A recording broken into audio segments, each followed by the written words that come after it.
Assalamu alaikum dostlar. Bugün temamız Bishkek'teki 5 aktualдуу professiya. Sizlerge az 5 professiyаны изилдеп беребиз. Анан өзүңүздөр тандайсыздар, жыйынтык чыгарасыздар дегендей.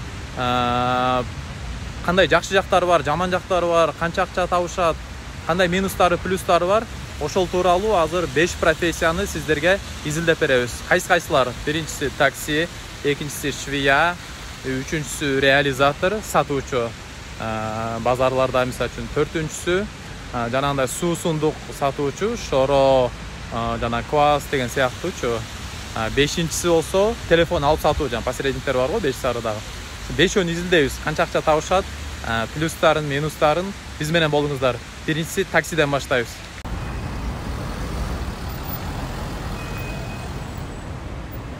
Окей, достор, бул жакта жүрөбүз центрде, такси таппай. Такси табыш кыйын экен жайындачы. Баары эле бош эмес, заказда интервью бербейбиз. Азыр кыйыныраак болуп атат. Бирок силер үчүн табабыз, азыр бир таксиди табабыз, интервью бере турган. Канча сом табар экен билебиз. Такси барып көрөбүз. Бош керек.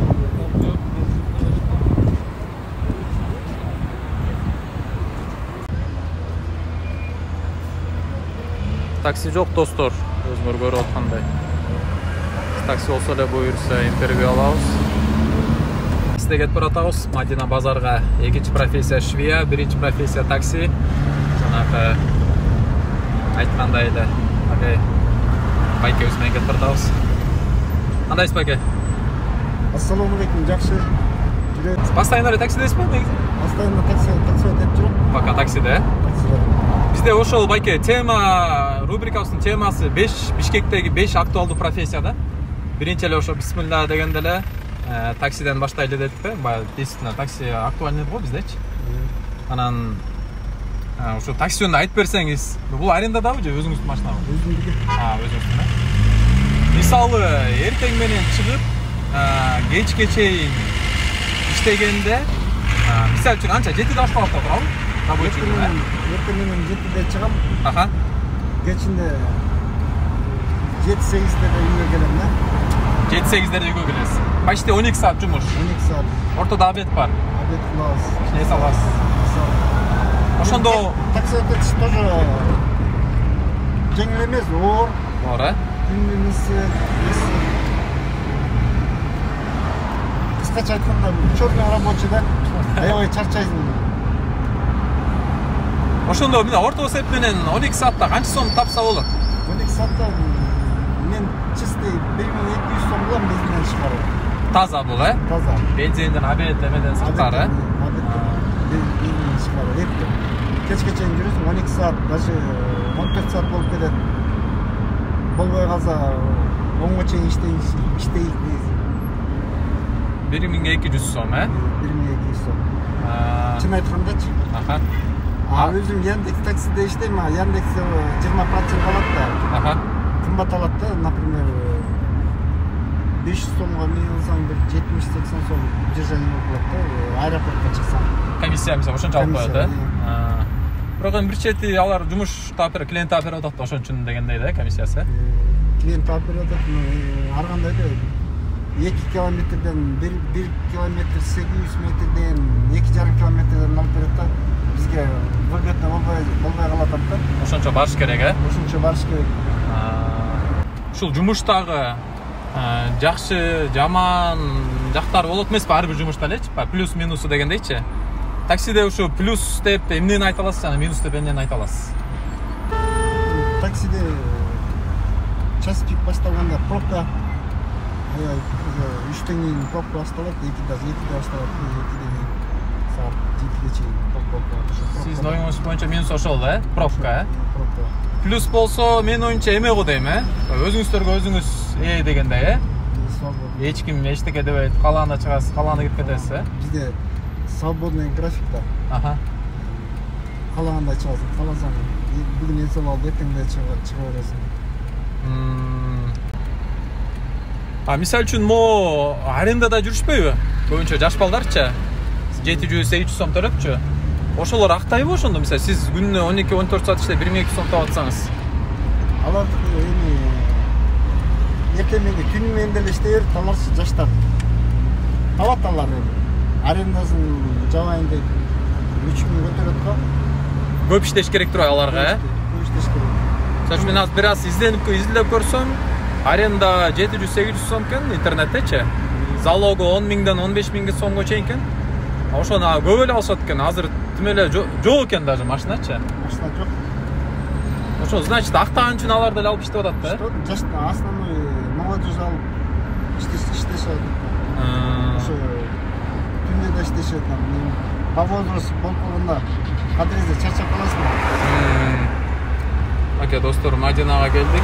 Экинчи правда.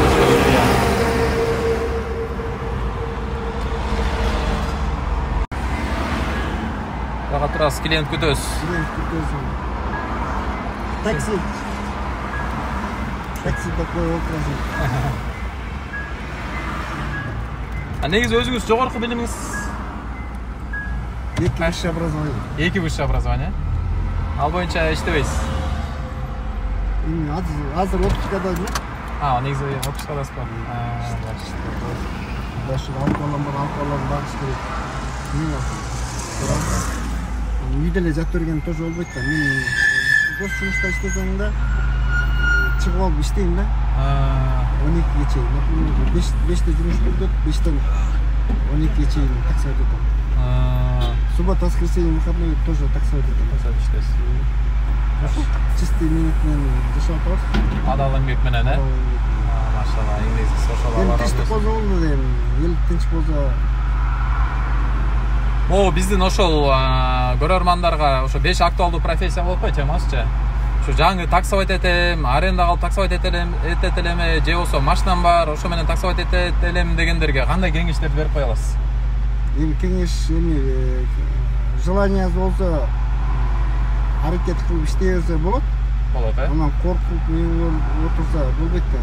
Аракет кылыш керек. Аракет кылбасаң эч нерсе жок да.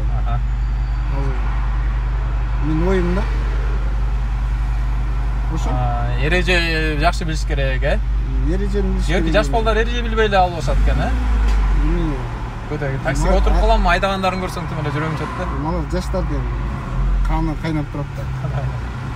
Бирок ошентсе деле акын айдаш керек, Акын айдаш керек. Правиланы караш керек. Ошо? Шаардын ичинде. Жакшы айдап, пешеходдорду кое берип, пропуска этип иштей берсе болот. Мисалы үчүн илгери баягы биз жаш кезекте, студент кезде карта менен жүрчү эмес белек. Азыр болсо жанагындай навигация болуп, бүт баары жеңил болуп калды. Любой эле адам иштеп кетет окшойт, Любой адам. Беде дайын да, например, Яндексте чайнап бүт баарын дайындап бересиң, ошону жутуп койсуң. Жутушуң керек да, нарчы. Заказ отурсаң да, кино көрүп, YouTube'да отурсаң да сага заказ берет, бергизе любой эме таксичи. Яндекс. Заказ берет, база алып койсуң, ошо навигатор менен ойлонбой өзү алып барат. Налево, направо. Бүт жеткенге чейин көрсөтөт. Жеткенге чейин. Аны клиент алып дальше ал клиент кайерге барарына чейин точкасына чейин жеткизет. Дайын да эми жалкы отурчу да. Бүт бар дайын. Например, Яндекс включтеп коюп, мен YouTube карап отуруп берем, бияктан өз заказ берип коет. Мен мисалы айылдан келдим, шаарды жакшы билбейм, иштеп кете алам. Иштейсиң, любой адам иштейт. Айдаганды билсең, машинам болсо болду, Правиланы билсең, желанияң жок болсо, bir айдын ичинде көнүп кетесиң да. Bir айдын ичинде эле. Жакшы, мен бекер жүргөндөн көрө. Жаштар жүрбөй, айылда арак ичип, камейки тартып, иштебей эле. Анан көрө шаарга келип таксовать этсе да. Окат болсо болот, Тиричилик кылса болот да. Не дейм, ошону жаштарга машина болсо, машинасын алып, или арендага алып айдашып тиричилик кылса болот. Күн жатпай, ата-энесин кыйнабай дегенде, Макул байке, чоң рахмат, ишиңизге ийгилик, тапкан акчаңызга береке, үй бүлөгүңүз менен дүйнө акырет бактылуу болуңуз, аман болуңуз. Мынакей достор, такси байке менен сүйлөштүк. Мунука Ipsum экен, өзүнүн машинасы экен. Өзүңүздөр көргөндөй 1200 сом табам дейт, таза. Анан азыр ошо интервью өткөндөн да өзү айтып калды, ошо Fiat же башка баягы малолитражкада окуп го. Бензин аз ичкен машиналар болсо, где-то 2,5 миң сомго чейин табат дейт аларчы. Анан эртеден кечке жакшы иштесе дейт да, могу жаш балдарчы. Ошо иштесе болот экен. Эми орто саат менен 1,5 миң тапса деле 6-1 иштесе 6-9 миң бир жумада. Бир айда 36-40 миңге чейин тапса болот экен да. Бирок ошо байке айткандай өзүнүн аракетине жараша деди. Азыркы экинчи профессия швея болот. Мынакей достор, экинчи актуальная профессия биздин оюбуз боюнча бул швея. Таксиден кийин эле. Азыр ошо швея эжекелерибизден интервью алабыз. Кандайсыз? Ишиңиз кандай? Шүгүр болду. Жагабы негизи өзүңүзгө ушул ишиңиз? Тикмечүүлүк. Албетте жагат. Мондай коюп турсам болобу, Бизде ошол 5 актуалдуу профессия боюнча рубрика тартып атканбыз да. Ошо экинчиси ушул швея биздин оюбуз боюнчачы. Анан ушул биздин суроолор, биринчиси ушул жумушка кантип кирсе болот? Канчалык деңгээлде опыту керек, билими, илими керек? Же эчтекеси жок деле келсе болобу? Жакшы чектелеби, чектелбей ушул тууралуу айтып берсеңиз. Жок, бул швея оңой жумуш эмес. Эң татаал кара жумуштардын ичине толуктайт. Сөзсүз окуш керек, окуп алса үйрөнүш керек. Азыр курстар чыгып атпайбы? Билим керек сөзсүз. Мисалы үчүн эч бир билими жок, окубай келсечи, алабы мисалы үчүн швеяга? Ооба, кээ бир сектер бар, өздөрү үйрөтүп алышат. Өздөрү үйрөтүп алышат, Эч кандай баш оорутуунун кереги жок. Жакшы тиккенди билиш керек. Шыгы болсо алып берет экен да. Жашычы? Жашы чектелбейт. Бул швеядан 18ден өйдө. 18ден өйдө алып берет, Анан баягы элди кызыктырган эле акча экен да. Любой жумушка барганда эле баягы акча келип калат эмеспи? Ошо орто эсеп менен канча сом тапса болот бир айда Швеяда? Ушуну баса жакшы суроо болду. Азыр кымбатчылык учурда биздин эмгегибиз эч качан эч ким эмгегибизди мындай баалабайт. Кымбатчылык учурда баардык эле сектор арзан төлөп берет. Ошого карабай бак швеялар иштеп жүрөт. Неге дегенде баарыбызга жашоо тиричилик керек. Кичине ушул кымбатчылык маалда ушул тигилген нерселерди чоңойтуп, көбөйтүп койсо бизге деле жакшы болмок. Эң негизгиси бул адал иш. Иштесе болот. Болот, Ошондо канча сом тапса болот орто эсеп менен? Орто эсеп менен 40 миңге чейин тапса. 40 миң, 40 миң Кудайга шүгүр эле го же? Жок, биз ошону күч менен табабыз да. 8ден кечки 11-11:30, 12ге чейин иштейбиз. Эртең 8ден, Максимум 8ден 8ге чейин орто эсеп менен 30 миң, 25-30 миңге болот. Мисалы үчүн мен кээде угуп калгам, бир 70-80 миңге чейин табышат деп. Ошол чынбы? Ооба, ал деле чын, бирок эртең менен 7де келип, түнкү 3-4гө чейин иштеген болсо, ошондой табышат мүмкүн. Ошончолук нагрузка болот экен да. Нагрузка менен иштеш керек болуп калат. Эми любой эле жумушта баягы жакшы жана жаман жактары бар дегендей, плюс минустары бар да. Сиздин оюңуз боюнча Шведияда кайсы жактары плюс жакшы, жана кайсы жактары минус болуп калат? Плюстарын айта кетсеңиз биринчи. Плюстары жумуш жок дебей, эч кимге көз каранды болбой иштеш. Адал эмгек. Ал эми минусу ошол бааларын көтөрүп берип койсо, ошол жакшы көтөрүлгөн баада биз иштесек, бизге деле минус болмок. Биз негизи мамлекетке кошкон салымыбыз да бул. Швеялардын эң чоң плюсу мамлекетке кошкон салымыбыз. Минусу эч качан ушу швеялардын ставкасы көтөрүлбөйт, баалары көтөрүлбөйт, мурунку сенада боюнча кала берет. Мисалы үчүн могу акыркы убактарда мугалимдердин айлыгы көтөрүлүп, кичине кымбатчылык болот го? Ушул убакта көтөрүлгөн жокпу? Биздики эч качан көтөрүлбөйт, себеби биз көз карандысыз да. Мен бардык швеялардын атынан кайрылат элем. Кичине ушулардын баасы көтөрүлсө, бардык эли журт кыргыз элине жакшы болот. Минусу чет мамлекетке да кетишпейт да. Эгерде бул жакшы төлөнгөн болсо, биз эч качан мигранттарды Ош сиздин оюн боюнча ошо көп жакшы төлөнбөй атып чет мамлекетке кетип калып атат швеялар, э? Башка жакта аябай жакшы төлөнөт. Кыргызстанда төмөн баасы. Төмөн, э? Ошон үчүн баягы эме экен да, востребованность, кайсы жерге барба требуется швей деп турат, түшүнүктүү. Эми мисал үчүн бул биздин рубрика азыр айылдан келишти же окубай калышты. Ушундай бир жаш улаңыздарга арналат да, көбүнчө жаш балдаргачы. Ана ошолор келип бир аз тыйынтып таап иштеп кетсе болот экен да негизи, 40 000 сом болсо Кудайга шүгүр эле окшойт негизи, Шүгүр. Үй бүлө бакса болчу да экен, Мынакей, урматтуу достор, келип Швецияда иштесеңиздер болот экен. Маселесин Швеция эжекебизден өзүңүздөр уктуңуздар. Иштейм дегендер иштесеңиздер болот. Же болбосо ойлонуп жүргөн болсоңуздар, кайсы нерсеси жакпай калса, анда азыртадан башка тармакты тандай берсеңиздер болот. Мындай дурбайбы, акчасы төмөн дурбай деп калсаңыздарчы. Всё, азыр үчүнчү биздин профессия.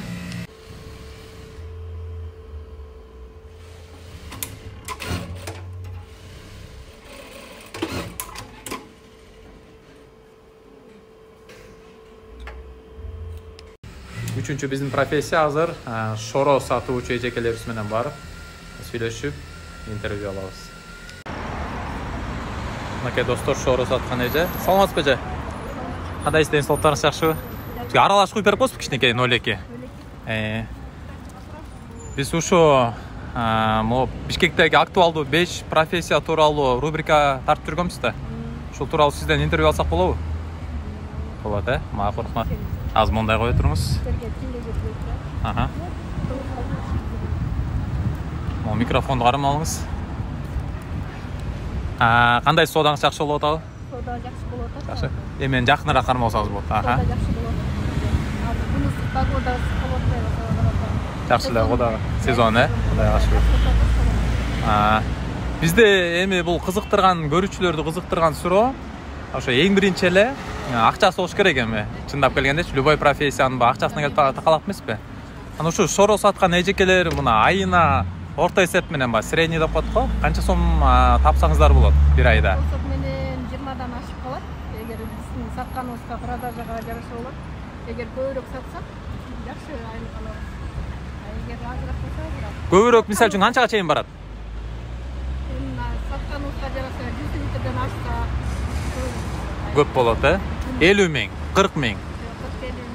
40 000ге жетпейт, 30 000дин тегереги, жакшы. 30 000ден мынакей достор, 30 000дин тегерегин тапса болот экен шоро сатып. Бул жумушка кириш үчүн баягы жогорку илимдин кереги жок, билимдин. Канча жаштан өйдө алып берет? 18 жаштан өйдө, Опыты болуш керекпи же? болуш керек. 1-2 күн эмне кылат да. Стажировка сыяктубу? Стажировкадан өтсө анан иштеп баштайт, сиздердики деле мындай, мисалы үчүн базар жактар, центр жактар деп точкадан айырмасы болсо керек, Айырма болот, эгер жакшы точкалардан жакшы көбүрөөк соода болот. Средний точкаларда средний ракамда. Жакшы. Өзүңүз көп болду иштегениңиз? Дегенмен көп жыл болуп калды, 7 жылдан ашты. 7 жыл. Жакшы, 7 жылдан. Сиз Кудай буйрса шородон пенсияга чыгайын деп аткан дурбайсызбы? Чыгарышат негизи пенсияга, Көп жыл иштеп, бүт бары баягындай официалдуу түрдө, Отан төлөйсүздөр. Жакшы. Эми любой жумуштачы, бардык жумушта баягындай жакшы жаман жактары болот эмеспи сөзсүзчү? Плюстары, минустары, бирөөгө жагат, бирөөгө жакпайт дегендей. Сиздин оюңуз боюнча ушу шоrodо иштеп атканда плюстарын, ана минустарын айта кетсеңиз.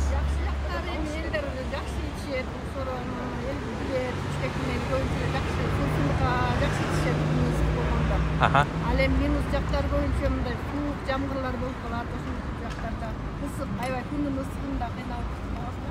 Жамгырлар болгондо ошол жактары минус, Жабылып алып кетиш керек болуп калабы же иштей бересиздерби? Кээде иштей беребиз, кээде жабылып калабыз. Ал бериңиз, эжеке, ал бериңиз. Шоро келдиңизби? Биз Бишкектеги 5 актуалдуу профессия тууралуу интервью алып атканбыз да.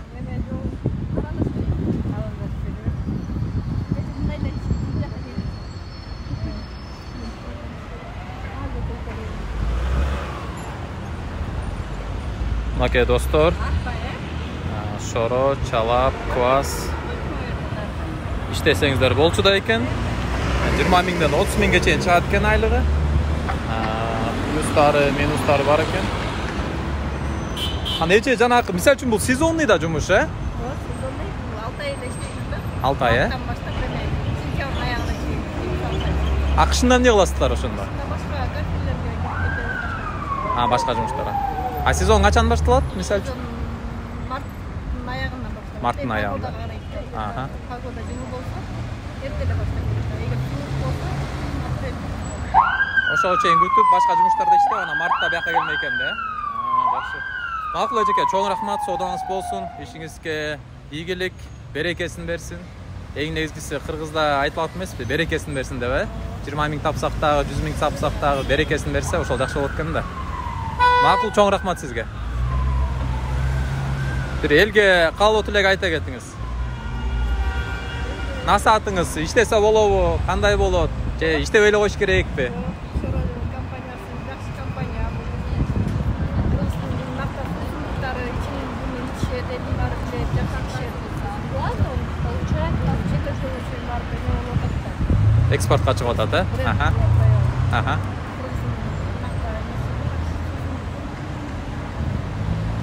Кола пола ичпейс, шоро ичкиле деп коңуз.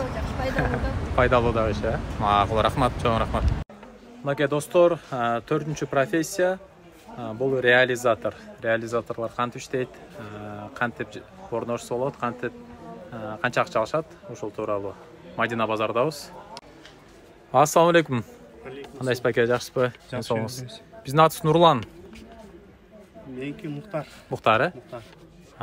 Биз ошо азыр микрофонду жакын кармабасаңыз, сиз ушул точкада реализатор экенсиз, э? Мухтар байке.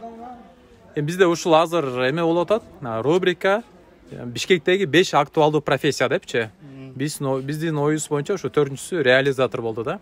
Сиз как раз ошо реализатор болуп иштейткенсиз. Анан биздин сурообуз ушул жумушка канча жаштан өйдө алат, билим керекпи, кереги жокпу, опыт керекпи, опыт кереги жокпу? Ушул тууралуу бир баяндап кетсеңиз. Билим керек. Жаш ошо 18 жаштан өйдө. 18 жаштан өйдө. 18 жаштан өйдө. Билим керек. Опытчы, опыт. Яны биякта өзүң үйрөнөсүң, тачка тартып, свет үйрөнүп. Бияк орношосуң, айлыкка киресиң. Эмеси иштеш үчүн эмне кылыш керек бияка? Келип эле өзү ошо керекпи деп сурайбы же? Сиз кантип келдиңиз эле мисалы үчүн? Мен өзүм башта тачка тартып жүрдүм биякта.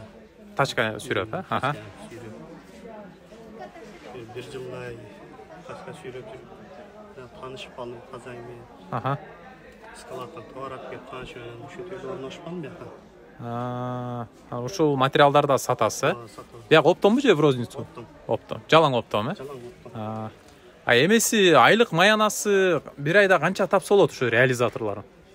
Айлык майнасы ар кандай 20 миңден өйдө. 20 миңден өйдө. Өзүнүн иштешине жараша болобу, э? Бир белгиленген бир баа жок экен да? Жок, баа жок. Көп иштеп, көп сатса, көп акча алат. Жок, андай эмес, өзү башта сүйлөшүп алат да договор кылыпчы.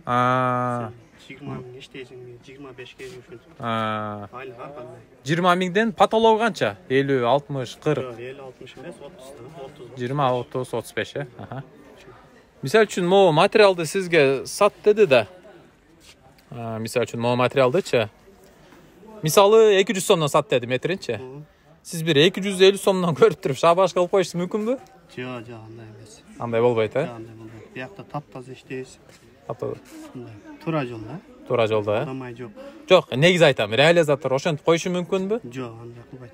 Андай кылбайт реализатор, э? Кылган туура эмес болуп калат негизи, э? Кылган туура эмес болуп калат. Жакшы экен. Анда биякта жакшы динден кабары барлар көп иштейт окшойт, э? Кудайдан корккондор, э? Машалла, жакшы, Алла ыраазы болсун. Орнош үчүн мынакей достор ушундай экен, жеңил эле экен, айлыгы ушундай экен көрдүңүздөр. Дагы ушу жумушка орношом дегендерге бир кандай кеңештерди айта кетет элеңиз? Иштесе болобу, болбойбу? Иштесе болот, аракет кылыш керек, келип.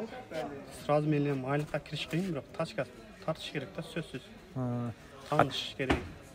Тачка тартканда канча сом эле айлык? Тачкада күнүгө ар кандай туугасың.